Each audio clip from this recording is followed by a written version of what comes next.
আপনার সদ্যজাত সন্তানের স্কিনের কমপ্লেকশন বা স্কিনের টোন বা ত্বকের যে রং সেটাকে একটু অন্যরকম লাগছে। আপনি কি চাইছেন সেটাকে একটু ভালো করতে, তাকে ফর্সা করতে? নতুন একটা পদ্ধতি যেটাকে অবলম্বন করলে আপনার বাচ্চার ত্বক ফর্সা হয়ে যাবে, স্কিনের ত্বকের রংটা সেটা ফর্সা হয়ে যাবে বা ইমপ্রুভ করে যাবে। এই রকম স্টেটমেন্ট বা প্রশ্ন যদি আপনার মাথায় এসে থাকে তাহলে দাঁড়ান, আমার কিছু কথা বলার আছে। নমস্কার, দ্য বং প্যারেন্টিংয়ে স্বাগত। আজকে বাবা মায়েদের এই সংক্রান্ত কিছু ভুল ধারণা নিয়ে আমরা আলোচনা করব, যেগুলো ভাঙা খুবই দরকার। তবেই আমরা আমাদের সন্তান সম্পর্কে সঠিক সিদ্ধান্তটা নিতে পারব।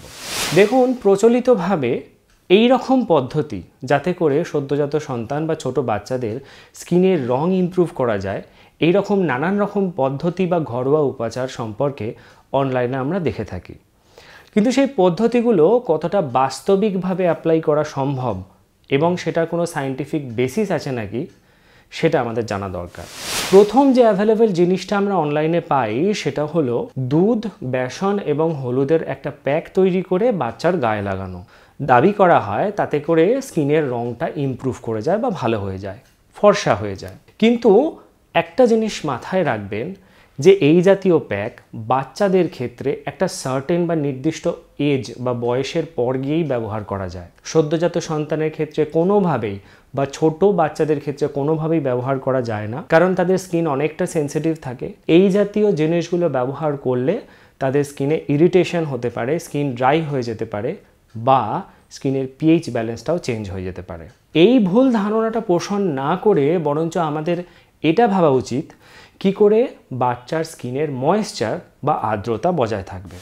দ্বিতীয় আরেকটা ভুল ধারণা হলো যে বাচ্চাকে বা সদ্যজাত সন্তান বা ছোট বাচ্চাদেরকে অনেকক্ষণ ধরে যদি সর্ষের তেল দিয়ে মালিশ করা যায় তাহলে তার স্কিনের কালার চেঞ্জ হয়ে যায় বা সে ফর্সা হয়ে যায়। কিন্তু এটা একদমই বাস্তবিক কোনো ধারণা নয়, এটা কোনোভাবেই সায়েন্টিফিক কোনো ধারণা নয়। বর্তমানে ইন্ডিয়ান একাডেমি অফ পেডিয়াট্রিশিয়ান বা আইএপি বলছে সদ্যজাত সন্তান বা ছোট বাচ্চাদের ক্ষেত্রে কোনোভাবেই সর্ষের তেল ব্যবহার করা উচিত নয়। এবং জেনারেলি যে অ্যাভেলেবেল সর্ষের তেলগুলো আছে তাতে কোনো না কোনো কেমিক্যাল ব্যবহার করা হয়, যেটা সদ্যজাত সন্তান বা ছোট বাচ্চাদের সেনসিটিভ স্কিনের জন্য যথেষ্ট রুক্ষ এবং হার্শ হয়ে থাকে। সেটা কিন্তু স্কিন ইরিটেশন বা স্কিনের নানান রকম সমস্যা তৈরি করতে পারে। তাছাড়া যে সমস্ত গন্ধ তেলগুলো আছে যেগুলোতে বিশেষ কোনো ফ্লেভার দেওয়া থাকে বা গন্ধ বেরোয়, সেটা ডেফিনেটলি তার মালিশে একটা বাচ্চা কখনো কোনো সুদিং অনুভূতি বা একটু ভালো অনুভূতি পেতে পারে না। তৃতীয় আরেকটা ভুল ধারণা হলো একটা বাচ্চাকে যদি অনেকক্ষণ ধরে রোদে রেখে দেওয়া যায় তাহলে তার স্কিনের কালার বা স্কিনের কমপ্লেকশন ইমপ্রুভ করে যায় বা সে ফর্সা হয়ে যায়। এটা কিন্তু একেবারেই ভুল ধারণা। দেখুন, বাচ্চাকে রোদে রাখাটা ডেফিনেটলি ইম্পর্টেন্ট, কারণ রোদ থেকে তার শরীরে ভিটামিন ডি সংশ্লেষিত হবে, যেটা তার বৃদ্ধি বিকাশের জন্য খুব গুরুত্বপূর্ণ একটা ব্যাপার। কিন্তু বাচ্চাকে যখন আপনি অনেকক্ষণ ধরে রোদে রেখে দিচ্ছেন তখন বাইরের হাওয়াতেও অনেকক্ষণ থাকছে, যার ফলে ঠান্ডা লাগতে পারে এবং সেই হাওয়াতে অনেকক্ষণ থাকার ফলেও স্কিন শুষ্ক হয়ে যেতে পারে বা ড্রাই হয়ে যেতে পারে। এমনকি অনেকক্ষণ ধরে রোদে রাখলে পরেও পিগমেন্টেশনের প্রবলেমও বাচ্চাদের স্কিনে হয়ে যেতে পারে। দেখুন, মূল মোদ্দা কথা একটা বলে রাখি, সন্তানের স্কিনের কালার কী হবে সেটা জিনের ওপর নির্ভর করে।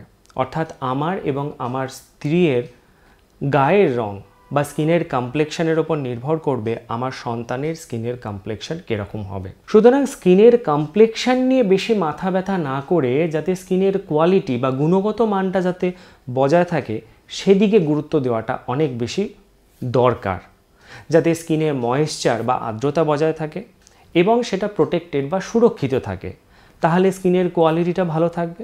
দেখুন, এই ব্যাপারে বেবি ক্রিম কিন্তু খুব গুরুত্বপূর্ণ একটা বিষয়, কিন্তু বাজারে এত বেবি ক্রিমের অপশান, সেক্ষেত্রে কোন বেবি ক্রিমটা বেস্ট হবে নিজের সন্তানের জন্য সেই সিলেকশনটা একটা গুরুত্বপূর্ণ বিষয় হয়ে দাঁড়ায়।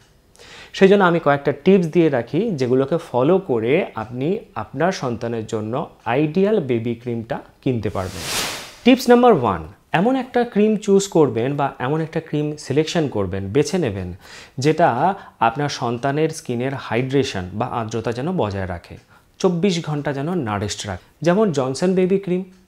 দ্বিতীয়ত এমন একটা ক্রিম বেছে নেবেন যাতে যেন অবশ্যই ক্যামোমিল এক্সট্র্যাক্ট থাকে, সেটা বাচ্চাদের স্কিনের জন্য খুব সুদিং হয় এবং স্কিনকে ড্রাইনেস থেকেও বাঁচায়, যেমন জনসন বেবি ক্রিম।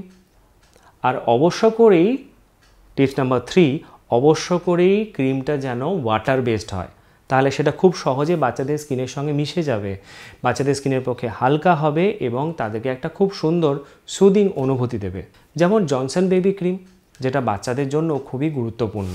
আশা করব স্কিন কমপ্লেকশন বা বাচ্চাদের স্কিনের কালার ইমপ্রুভ করা নিয়ে কিছু ভ্রান্ত ধারণা আমি ভাঙতে পেরেছি, ভুল ধারণা আমি ভাঙতে পেরেছি, তার সায়েন্টিফিক ব্যাকগ্রাউন্ডটা আমি বোঝাতে পেরেছি এবং বাচ্চাদের ক্রিম সিলেকশন নিয়ে যে বেসিক পয়েন্টগুলো মাথায় রাখা উচিত সেগুলো আমি আপনাদের সামনে উপস্থাপন করতে পেরেছি।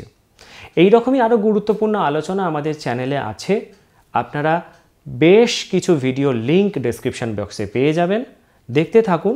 পরবর্তী ভিডিওতে আরেকটা গুরুত্বপূর্ণ বিষয় নিয়ে হাজির হচ্ছি, ততক্ষণ ভালো থাকুন, সুস্থ থাকুন, সচেতন থাকুন।